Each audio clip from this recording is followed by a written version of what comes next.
Hi there and welcome to week 5. Well done if you made it this far of the intermediate year 6 into 7 Emmbrook School Maths progression work.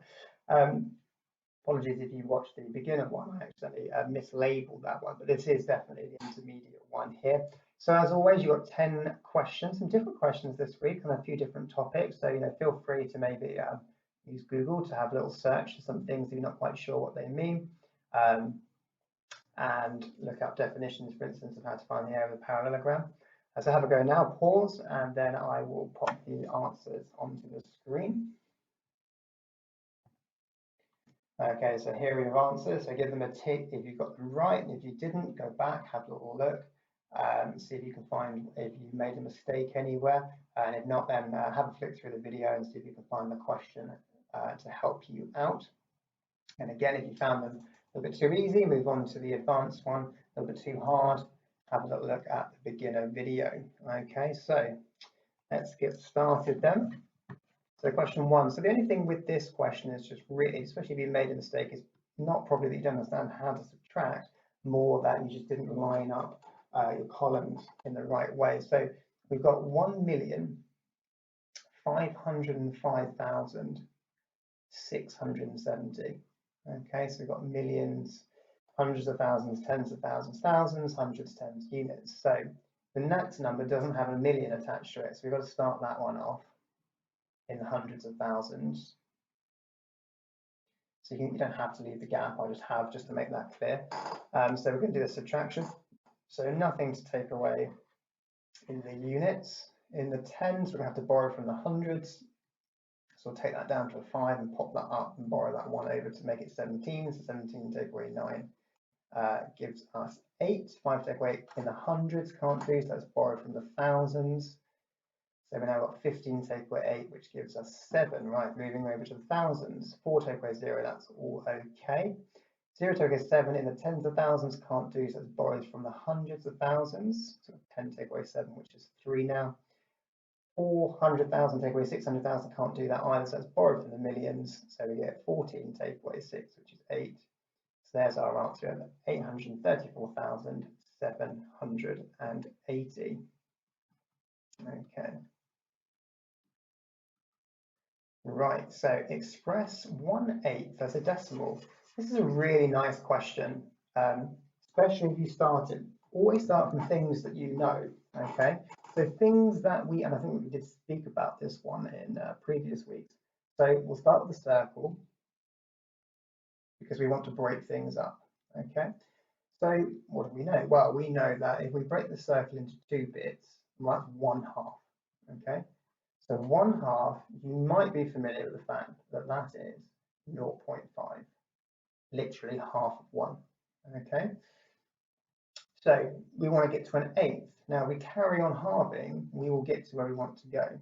So let's halve again.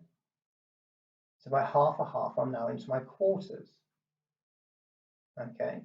So what's that going to be worth as a decimal? Now, a really nice trick if you want to divide decimals is just that give yourself an additional 0 to help you think about what it must be. So rather than having 0.5, I'm going to write it as 0.50, okay, as in 5/10 and no hundreds. So I half this number, it's just like halving 50. We can see that would be 0.25 because I've just taken my numbers into the world of tenths and hundreds rather than tens and units, okay? So we've got 0.25. So now I want to go for eighths. I want to break this up into 8 equal bits. So I can see if I half my quarters, I get 8 roughly equal bits. Okay, so 1/8 is half of a quarter. So I need to half my 0.25. And again, halving 25 in units and tens isn't a whole number, so I'll give myself that extra 0. And half of 250, you might want to do that in maybe a bus stop or something like that. Well, that is 125, okay? So my 1/8 is 0.125, all right? So that's not always going to work. It's just nice because 1/8 is a part of and it goes into a half, as you can see 4 times.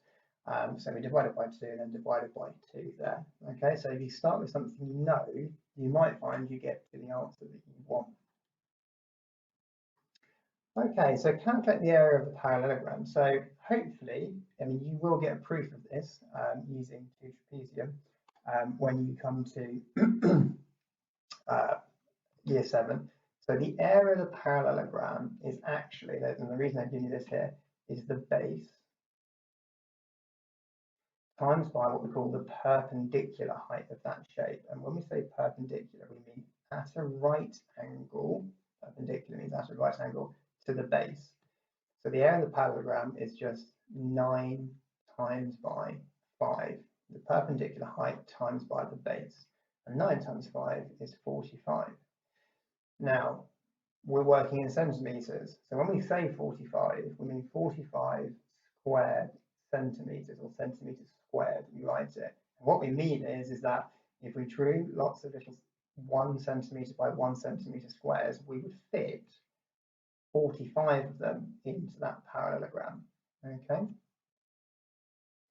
Right, work out 75,390 divided by 100. Now, dividing by 100 and tens by now should be nice and straightforward for us. We just want to move all the digits in that number 2 places to the right of their decimal point. So if it helps, write out the number, put a decimal point in. Okay, and if it helps again, put the column headings, so units, tens, hundreds, thousands, tens of thousands. Okay, so if we move everything 2 places to the right, we can go 1 first if you want. So we've got tenths and hundredths. So if we move 2 places to the right, after our first move, our 0 will be here, and our 9, 3, 5, and 7. And we move again, 3, 5, and 7. So we'll have 753.90. We don't need to say that we have no hundreds, because we also have no thousands and a lot of other smaller numbers. So we don't need to bother with that, and we can just write 753.9. Okay. So for question 5, what is the lowest common multiple of 8 and 6? So again, I think we've had a look at lowest common multiple. If not, let's think about what it must mean. Let's just start with multiple. So multiples of 8 and 6 are just numbers which appear in their times tables. Okay, so let's have a look at some. So 8 times table multiples would have 8, 16, 24, 32, 40, for instance. 6 times table, 6, 12, 18, 24, 30. So now let's break this down. Think about the English that we're given. Lowest and common. So common means in both, common to both lists of multiples, and lowest just means the smallest number. So what is the smallest number that's in both of these lists of multiples?